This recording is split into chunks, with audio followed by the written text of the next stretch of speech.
நமஸ்காரம். என் பேர் டாக்டர் தீபா சுவாமிநாதன். நான் கேஜி ஹாஸ்பிட்டலில் ஹெட் அண்ட் நெக் கேன்சர் சர்ஜனாக இருக்கேன்.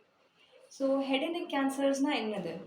நம்மளுக்கு என்னெல்லாம் சப்சைட்ஸில் வரலாம்?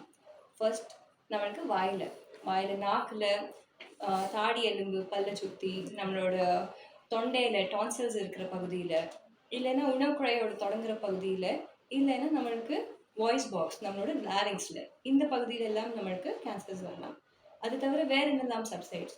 மூக்கில் சைனஸஸை சுற்றி கூட நம்மளுக்கு கேன்சர்ஸ் வரலாம். தைராய்டு சுரப்பி, நம்மளோட தைராய்டு கழுத்தில் இருக்கிற அந்த கிளாண்டில் ஏதாவது கட்டி இருந்ததுன்னா அது கூட ஒரு கேன்சர் கட்டியாக இருக்கலாம். உமிழ்நீர் சுரப்பிகளில் ஏதாவது கேன்சர் கட்டியாக வரலாம். இல்லைன்னா நிறைய நெறிக்கட்டிகள், அந்த நெறிக்கட்டிகள்லேருந்து உருவாகிற ஒரு லிம்ஃபோமா கேன்சராக கூட இருக்கலாம். ஸோ இதெல்லாம் நம்மளுக்கு various types of head and neck cancers. Common cause என்னது? இப்போ நிறைய நீங்களே பார்த்துருப்பேள், சினிமா போகிறது, மூவி தியேட்டர்ஸ் போகிறது, நீங்களே அட்வர்டைஸ்மெண்ட் பார்த்துருப்பேள், டொபாக்கோ காசஸ் கேன்சர் அப்படின்னா நம்ம புகையிலை உபயோகம் பண்ணோம்னா, நம்ம ஸ்மோக் பண்ணுறோம், இல்லை நம்ம அந்த பான் மசாலா, பான் பராக் ஏதாவது யூஸ் பண்ணுறோம், அந்த மாதிரி ஏதாவது ஹேபிட்ஸ் இருக்குன்னா நம்மளுக்கு ஒரு high risk of developing oral or throat cancers இருக்குது. அது தவிர வேறு என்னெல்லாம்? நம்மளுக்கு ஆல்கோஹால், மദ്യം யூஸ் பண்ணோம்னா அது நம்மளுக்கு இண்டிபெண்ட்டாக மாத்திரம் இல்லை, நம்ம டொபாக்கோவும் யூஸ் பண்ணுறோம்னா அதோட எஃபெக்ட்ஸையும் மல்டிப்ளை பண்ணி கொடுக்கும். ஸோ இது ரெண்டு மோஸ்ட் காமன் கேன்சர்ஸ். ஆனால் வெறும் டொபாக்கோ யூஸ் பண்ணுறவா இல்லைன்னா வெறும் ஆல்கோஹால் யூஸ் பண்ணுறவாளுக்கு மாத்திரம்தான் நம்மளுக்கு கேன்சர் வருமா? அப்படி கண்டிப்பாக இல்லை. நிறைய பேருக்கு ஒரு ஹேபிட்டும் இல்லாமையே நிறைய கேன்சர்ஸ் எல்லாம் வருது. என்னத்தினால? ஏன்னா கேன்சர்ஸ் ஆர் மல்டி ஃபேக்டோரியல், பல காரணங்கள்னால அது உருவாகலாம். Few of the other causes are, ஒன்று நம்மளுக்கு ஷார்ப் டூத், ஏதாவது கூர்மையான பல் இருக்குது, அடிக்கடி அது நாக்கு உரசுறது இல்லை சீக்கில் உரசுண்டே இருக்குன்னா அதனால புண் ஆகலாம். அதே புண்ணை நம்ம கண்டுக்காமல் விட்டோம்னா லேட்டர் ஆன் கொஞ்சம் வருஷம் கழித்து அதுவாக கூட ஒரு கேன்சராக மாறலாம். வைரல் ஈட்டியாலஜி நீங்கள் நிறைய படிச்சிருப்பேன். சர்விக்ஸ் கேன்சரை தவிர்க்கிறதுக்கு நம்ம ஹெச்பிவி வேக்சின் கொடுக்குறோம். அது இப்போ நம்மளோட இம்யூனைசேஷன் ஷெடியூல்லே வந்துடுது. பட் அதே அந்த ஹெச்பிவி வைரஸ் நம்மளுக்கு த்ரோட் கேன்சர்ஸும் காஸ் பண்ணலாம். இது தெரியுமோ?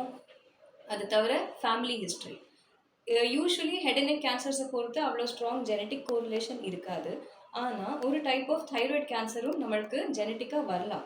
ஸோ இந்த மல்டிபிள் காரணத்தினால நம்மளுக்கு ஹேபிட்ஸ் ஒன்றும் இல்லை, எனக்கு ஒரு ரிஸ்க் ஃபேக்டரும் இல்லைங்கிறதுனால எனக்கு ஒன்றும் கேன்சர் வராதுன்னு நம்ம அப்படி யோசிக்கிறது ஒரு தப்பு. So these are the causes.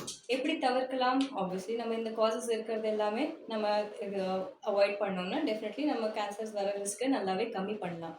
அது தவிர ஏர்லி டிடெக்ஷன், இப்போ கேன்சர்ஸை பொறுத்து நம்மளுக்கு எவ்வளோ ஏர்லியர் ஸ்டேஜில் கண்டுபிடிக்கிறோமோ அவ்வளோக்கு அவ்வளோ நம்மளுக்கு குணப்படுத்துகிற வாய்ப்பு ஹை. ஸ்டேஜ் 1, ஸ்டேஜ் 2ல் நம்ம டயக்னோஸ் பண்ணிட்டோம்னா நம்மளோட cure rates are more than 85 to 95%. So அந்த ஒரு very important and very precious சான்ஸை நம்ம ஏன் விட்டு கொடுக்கணும்? Early detection is very important. Early டிடெக்ஷனுக்கு யாரெல்லாம் வரணும்? ஒரு 40 வயசு 50 வயசுக்காரா மாத்திரம்தான் வரணுமா? இல்லை. The younger you are, the more aware you should be, the more alert you should be.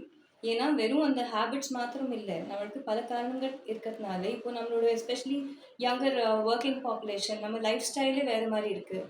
அவசரமாக நம்ம கிளம்புறோம் ஒர்க்குக்கு, நம்ம போய் ஜங்க் ஃபுட் சாப்பிட்றோம், அவ்வளோ ரெகுலராக எக்ஸசைஸ் பண்ண முடிய மாட்டேங்கிறது. ஸோ இவ்வளோ நம்ம ரிஸ்க் ஃபேக்டர்ஸ் ஒரு லைஃப் ஸ்டைலில் வச்சுட்டு should we not be aware of what is happening to our health? நம்மளோட உடம்பு நம்ம பார்த்துக்கூடாதா? ஸோ ஈவன் 20s 30s இருக்கேன்னா கூட தயவுசெய்து நீங்கள் ஒரு ஆனுவல் செக்அப் பண்ணிட்டு நீங்கள் உங்களுக்கு ஒரு ஏர்லி ஸ்க்ரீனிங்க்கு பார்த்துக்கோங்க. Screening for head and neck is very simple. நம்ம கையால் லைட் அடித்து டார்ச் அடித்து பார்த்துக்கலாம். இப்போ நிறைய மொடாலிட்டிஸ் இருக்குது. ஒரு சாதாரண ஸ்கேன் பண்ணிவிட்டு நம்ம தைராய்டை பார்த்துக்கலாம், எப்படி இருக்குது, உமிழ்நீர் சுரப்பிகளை பார்த்துக்கலாம், நெறிக்கட்டிகளை பார்த்துக்கலாம். எண்டோஸ்கோபி, சும்மா ஆஃபீஸ் ப்ரொசீஜர் ஓபிடியிலே வச்சு ஒரு எண்டோஸ்கோபி பார்த்து நம்ம த்ரோட்டில் எப்படி இருக்குது, டான்சல்ஸ் எல்லாம் எப்படி இருக்குன்னு பார்த்துக்கலாம். ஸோ இவ்வளோ சிம்பிளாக ஒரு ப்ரொசீஜர் இருக்கிறத நம்ம ஏன் இவ்வளோ லேட் ஸ்டேஜ் வரைக்கும் வெயிட் பண்ணி போகணும்? ஸோ ஓகே, நம்ம ஸ்க்ரீனிங் பண்ணிட்டோம். இப்போ ஒருத்தருக்கு அன்ஃபார்ச்சுனேட்லி ஒரு கேன்சர் டயக்னோசிஸ் வந்திருக்கு. What are the treatment options? இப்போது நீங்கள் அந்த மூவிஸ் எல்லாம் பார்க்குறது, நீங்கள் பார்க்குறது ஒரு ரொம்பவே டிஸ்ஃபிகரிங்காக ஒரு ஃபேஸோட ஒரு போர்ஷன் எடுத்து அங்கே தசையெல்லாம் வச்சு அவ்வளோ பயப்பட வேண்டியது இல்லை. இப்போது நம்மள்ட்ட இருக்கிற innovative technologies for surgery, for chemotherapy, for radiation எல்லாமே நம்மளுக்கு இருக்கிறது அவ்வளோ சைட் எஃபெக்ட்ஸ் வராமே நம்மளுக்கு நல்ல ட்ரீட்மெண்ட் ஆப்ஷன்ஸ் கொடுக்கும். பிளாஸ்டிக் சர்ஜரிஸ் பண்ணி நம்ம நியர் நார்மல் ஃபங்க்ஷனல் ஸ்டேட்டஸ்க்கு வரதுக்கு ஒரு நல்ல வாய்ப்பு இருக்குது. கீமோதெரப்பி, ரேடியேஷன் தெரப்பி எல்லாமே மினிமல் சைட் எஃபெக்ட்ஸோடு நம்ம ட்ரீட்மெண்ட் எடுக்கிற மாதிரி நம்மள்ட்ட அவ்வளோ ஆப்ஷன்ஸ் இருக்குது.